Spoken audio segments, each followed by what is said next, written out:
Selamat datang para tamu kami yang terkasih. Kita sambut dengan hati berseri. Boleh kasih tepuk tangan? Satu lagi Bapak izin. Beli buah di pasar pagi, angin semilir membawa cerita. Hari ini kita berseri-seri mengulik kurikulum berbasis cinta. Assalamualaikum warahmatullahi wabarakatuh. Selamat malam, Shalom, Om Swastiastu, Namo Buddhaya, Salam Kebajikan.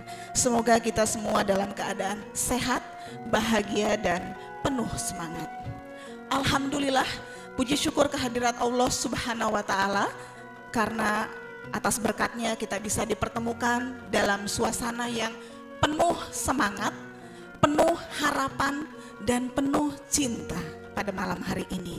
Sholawat serta salam kita haturkan kepada junjungan kita, pembawa risalah penuh cinta, Nabi Muhammad SAW. Semoga kita semua mendapatkan syafaat beliau di hari akhir nanti. Bapak dan Ibu, kami merasa sangat bangga dan berbahagia dapat mendampingi forum yang luar biasa ini. Terlebih karena kita akan berdiskusi bersama para inspirator yang telah mendedikasikan diri bagi kemajuan pendidikan dan pengembangan sumber daya manusia di Kementerian Agama. Izinkan saya untuk memperkenalkan para narasumber inspirator inspirator kita pada malam hari ini. Kepala Pusat Pengembangan Kompetensi SDM Pendidikan dan Keagamaan yang kami hormati, Bapak Dr. Haji Mastuki HS MAG. Silakan Bapak.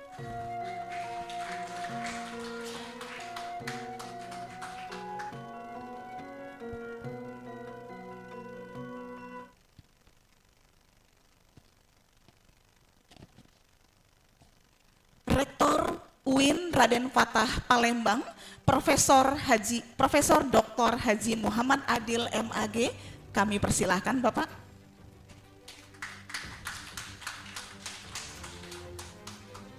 Kepala Kantor Wilayah Kementerian Agama Provinsi Sumatera Selatan, Bapak Dr. Haji Syafitri Irwan MPDI, kami persilahkan Bapak.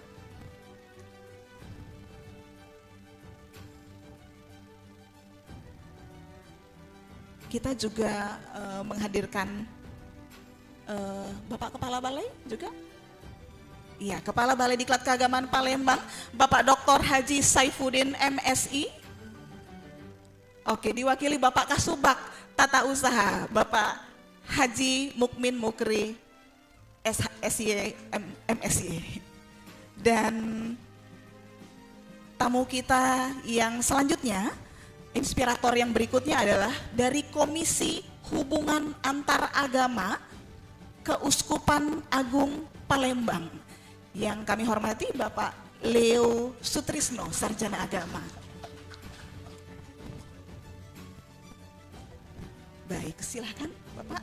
Tidak lupa kami juga menyapa para hadirin yang ada dan mengikuti pada sesi daring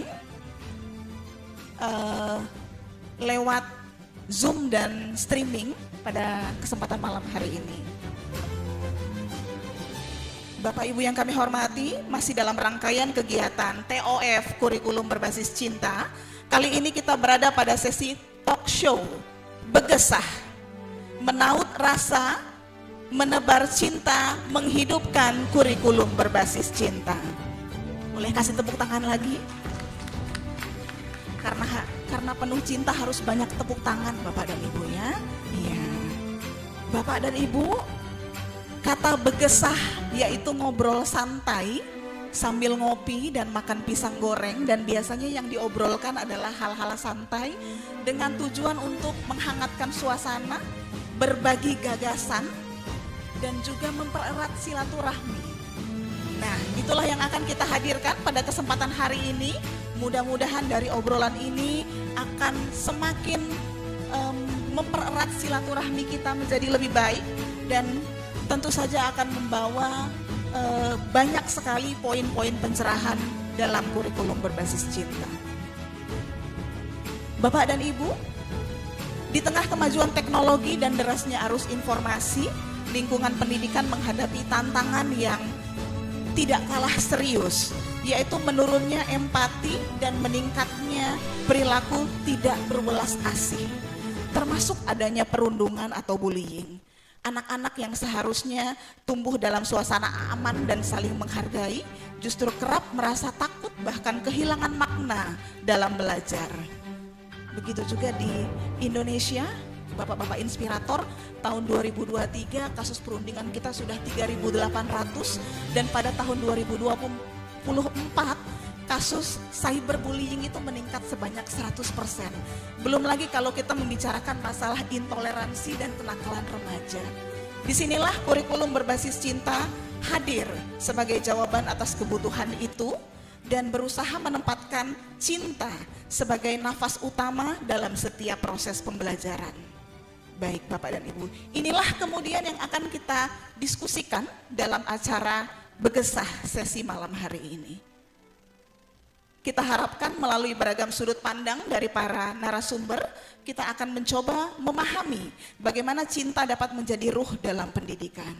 Bapak Inspirator, mungkin ngobrol kurikulum berbasis cinta akan sangat baik apabila kita memulainya dari landasan filosofis yang melatar belakangi munculnya kurikulum berbasis cinta di Kementerian Agama.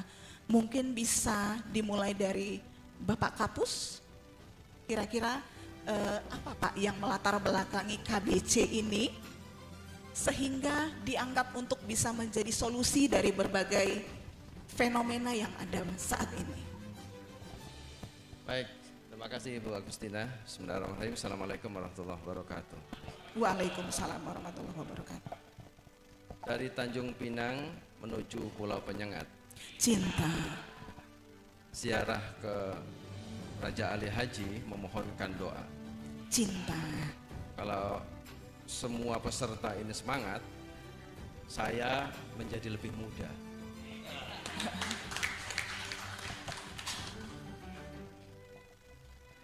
Kalau tidak ada pantun nggak enak. Harus Pak, wajib ya Pak ya. Itu pun juga cari inspirasi dulu. Tidak seperti kawan-kawan dari Palembang yang cepat sekali langsung menyusun puisi, menyusun pantun.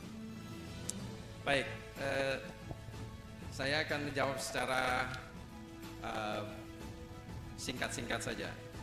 Karena kalau diulas filosofi dan latar belakang kenapa kurikulum berbasis cinta ini hadir di Kementerian Agama. Pertama, sebenarnya ada peristiwa yang sangat monumental sebenarnya, yaitu kedatangan Paus Fransiskus ke Indonesia.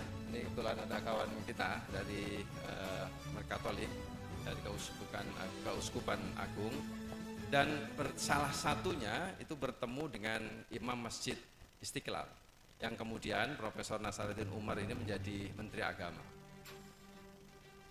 Ada foto yang sangat viral ketika Paus Fransiskus mencium tangan Imam besar Masjid Istiqlal, dan sebaliknya Imam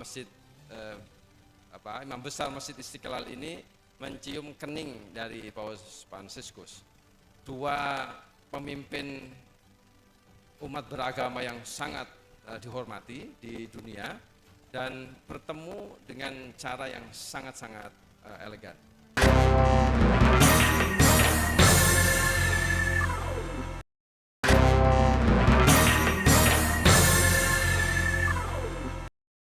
Namun di jagat maya, di media sosial, ternyata tidak semudah itu. Karena ada banyak sekali kemudian bullying yang disampaikan kepada khususnya Imam besar Masjid Istiqlal yang kemudian menjadi Menteri Agama ini. Keberatan-keberatan, bahkan ada pernyataan yang sarkas. Kita jangan lagi bermakmum kepada imam masjid yang mencium kening dari orang yang berlainan agama. Itu batal.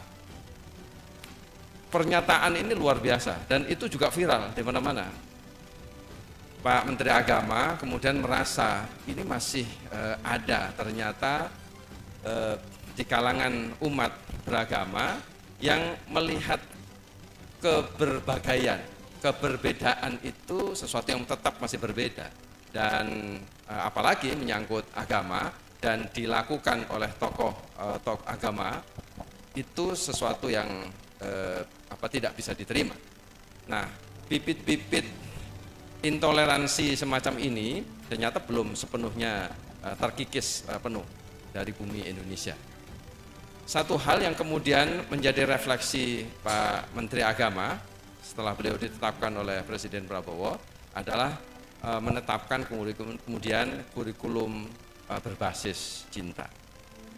Ini karena dialami harusnya memang ketika cinta itu menjadi landasan keberagamaan, maka tidak ada lagi sekat-sekat yang namanya sekat primordialisme, sekat-sekat yang didasarkan kepada sukuisme, sekat-sekat yang didasarkan pada tradisi-tradisi keberagamaan hatta sekalipun, bahkan juga lintas batas agama. Nah, ini yang kenapa kemudian menjadikan istilah kurikulum agar lebih mengena. Karena kurikulum yang dimaksud di sini bukanlah seperangkat dokumen-dokumen yang dipahami dalam konteks pembelajaran misalnya di sekolah-sekolah atau di madrasah. Kurikulum yang dimaksud adalah ide, bukan sebagai as a document. Kurikulum berbasis cinta, penggunaannya ini juga bermaksud untuk Ini persoalan citra. Ini problem sekarang kita dihadapkan pada persoalan-persoalan yang setiap sesuatu itu menjadi menarik kalau itu ada nilai, ada values. Nah, dalam konteks ini maka values itu bisa dijadikan sebagai satu citra ke masyarakat dan mudah kemudian ditangkap. Dengan menggunakan istilah kurikulum berbasis cinta, maka maknanya lebih kuat lagi. Ya, dan itulah kemudian didiskusikan. Jadi Pak Agustina, ini yang mendasari.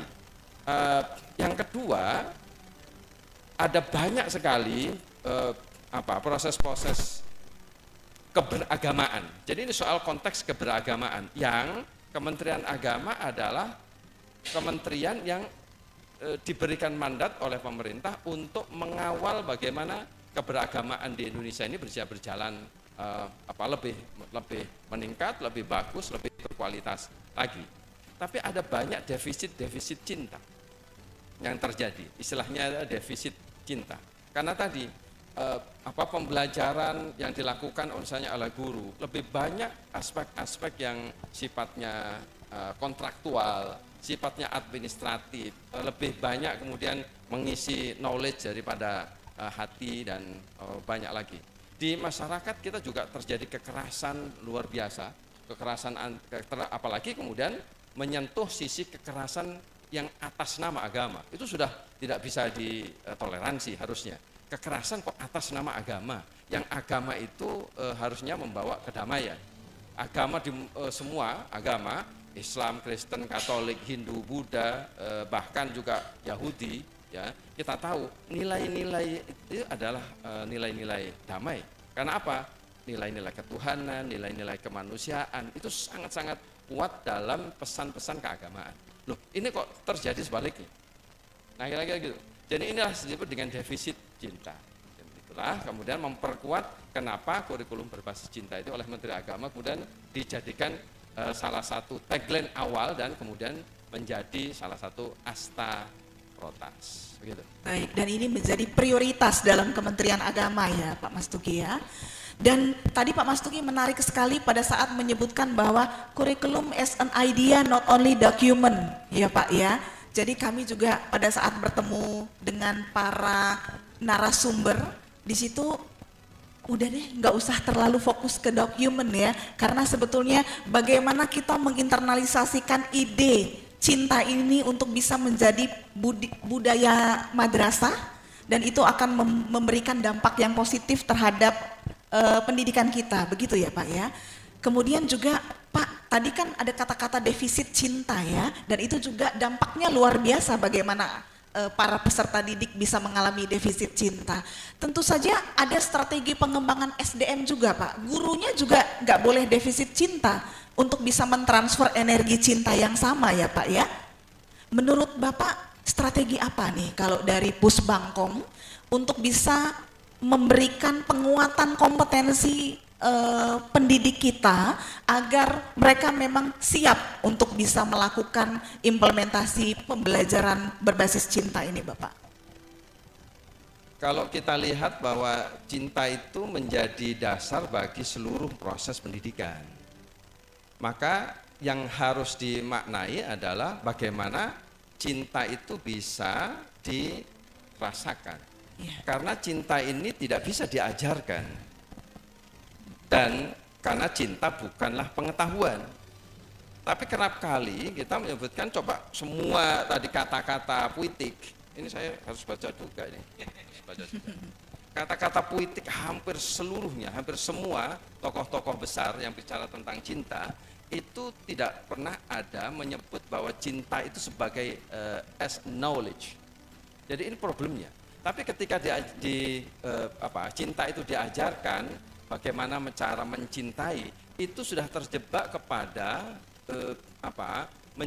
mendegradasi nilai cinta itu. Misalnya ini, kita diciptakan berbeda bukan untuk saling menjauh, tetapi agar cinta menemukan banyak cara untuk memahami. Itu dirasakan, dapat dirasakan, itulah, ini kata-kata dari Taufik Ismail. Kenapa? Makanya cinta itu adalah soal zaukiyah, zauk, soal rasa, kedalaman. Yang itu adanya di dalam sini, nurani, di dalam jiwa, di dalam kolab, bukan di sini. Itulah kenapa dalam panca cinta yang dikenalkan kemudian dalam strukturnya cinta Allah dan Rasulnya, itu tidak disebut cinta kepada Allah dan Rasulnya, itu sengaja betul. Jadi jangan salah, cinta ilmu bukan cinta kepada ilmu, cinta alam bukan cinta kepada alam. Cinta tanah, cinta diri dan sesama bukan cinta kepada, dan cinta tanah air bukan cinta kepada tanah air. Kenapa menghilangkan kepada? Karena cinta itu tidak memerlukan objek. Ketika cinta kepada Allah, maka meniscayakan Allah itu sebagai objek yang pasif, dan kitalah yang aktif karena cinta kepada. Jadi ada dua pihak. Padahal Allah itu mencintai kita, mencintai manusia, mencintai umat, mencintai alam semesta lebih besar daripada cinta manusia kepada Tuhan. Nah, jadi dengan cinta Allah itu dua pihak saling, kesalingan ini yang ada. Ya, saya teringat satu hadis qudsi, kuntu kanzan makhfiyan fa ahbabtu li'u'rifa, kalau nggak salah gitu ya. Fa khalaqtul khalqa an u'rifa, betul ya. Jadi kesemestaan ini diciptakan Tuhan itu karena cinta.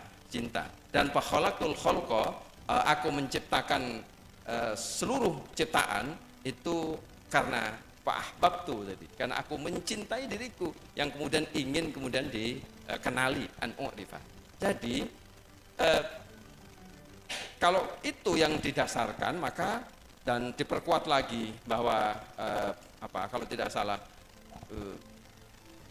innallaha mi'ata rahmatin, ya, kurang lebih ya. Jadi Allah itu memiliki 100 rahmat, dan yang diturunkan kepada manusia, kepada bahaim itu apa? Hewan, binatang melata, kepada tumbuhan, kepada semua makhluk itu hanya satu rahmat saja. Rahmah itu juga bagian dari sifat ketuhanan, sifat Tuhan. Dan karenanya Allahur Rahman, Allahumma Rahmaniyatur Rahman. Kalau dijelaskan oleh Pak Haidar Bakir itu Rahmaniyatur Rahman, ya, dan Rahimiyatur Rahim. Jadi itu yang paling kuat, dan karenanya maka Bismillahirrahmanirrahim itu nama Allah dipertegas di awal itu dengan sifat Ar-Rahman Ar-Rahim. Dan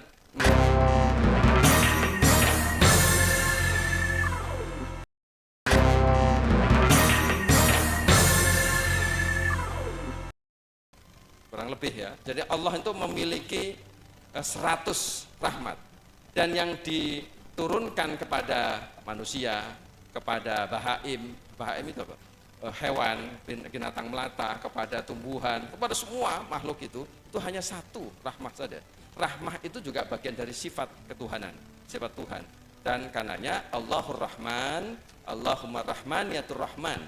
Kalau dijelaskan oleh Pak Haidar Bakir itu Rahmaniyatur Rahman, ya, dan Rahimiyatur Rahim. Jadi itu yang paling kuat. Dan karenanya maka Bismillahirrahmanirrahim itu nama Allah dipertegas di awal itu dengan sifat Ar-Rahman Ar-Rahim. Dan melalui cinta kasih itu yang disebut istilah dengan welas asih, itulah makanya kemudian seluruh ciptaan makhluk ini berada. Dan hanya satu rahmat saja, Pak Augustina, itu kenapa ibu menyayangi anaknya sedemikian rupa cintanya.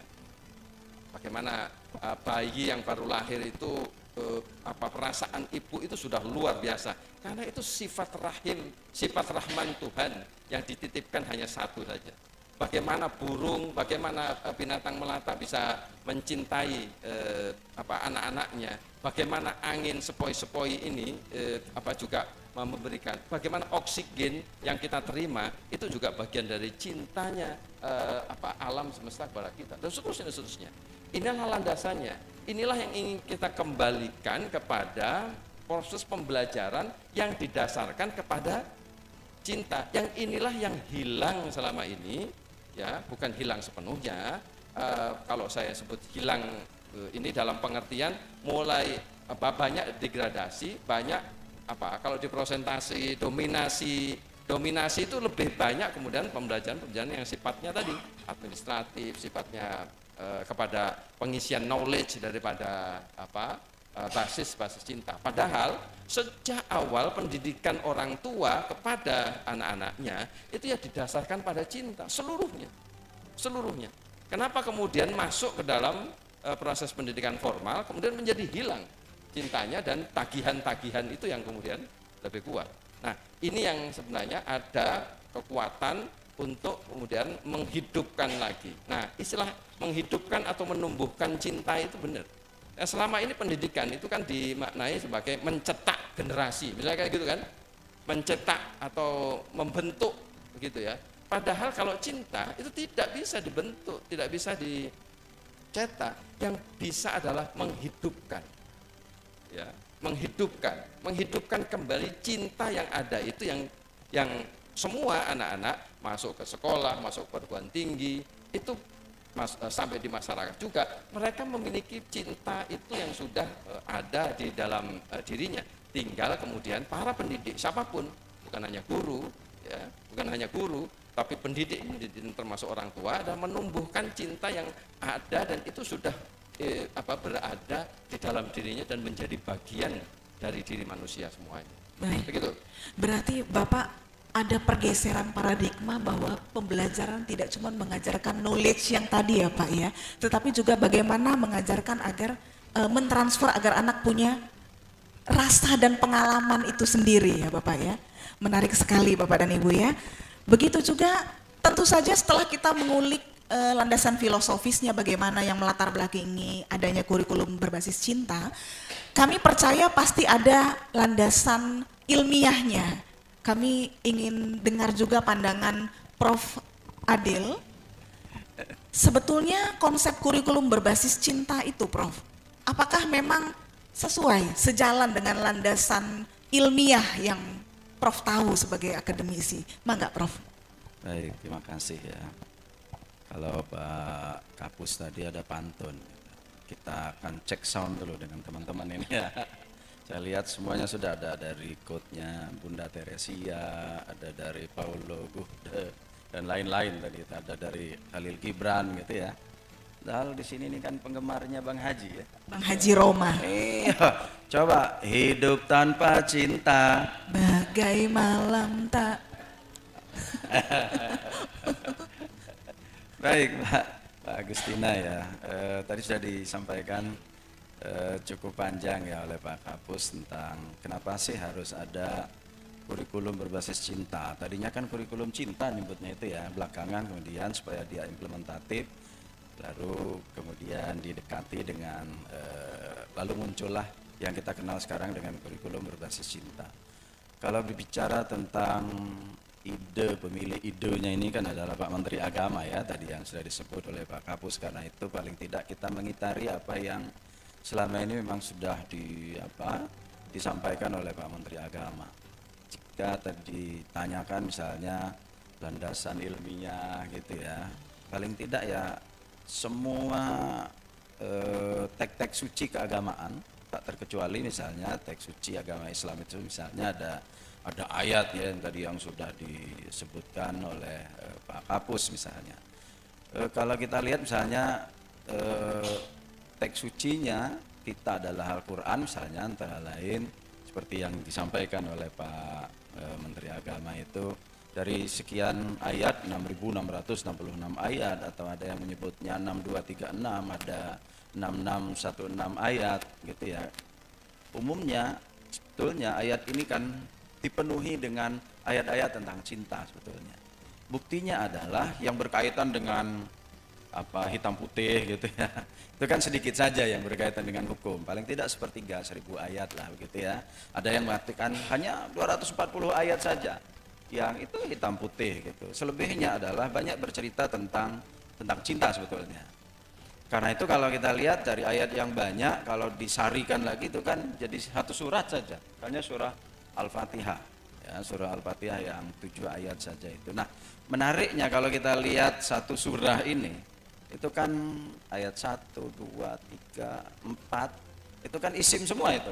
Kadang kita nggak mikir, oh ternyata isim semua. Coba lihat, Bismillah gitu, Ar-Rahman, Ar-Rahim, itu kan isim tuh. Kemudian Alhamdulillahi Rabbil Alamin, kan isim semua sampai nanti ayat yang keempat. Kita ketemu nanti fi'ilnya itu kan ketika di iyyaka na'budu wa iyyaka nasta'in dan selanjutnya. Memang surah ini unik sebetulnya. Dan itu dianggap sebagai induknya ya kitab suci kita Al-Quran misalnya bagi teman-teman yang beragama Islam. Nah kalau dia diperes lagi gitu kan hanya satu ayat saja itu, Bismillahirrahmanirrahim. Intinya kan di sana. Diperas lagi ada pada 2 kata, yaitu Ar-Rahman, Ar-Rahim. Ar-Rahman cinta kasih, Ar-Rahim kasih sayang.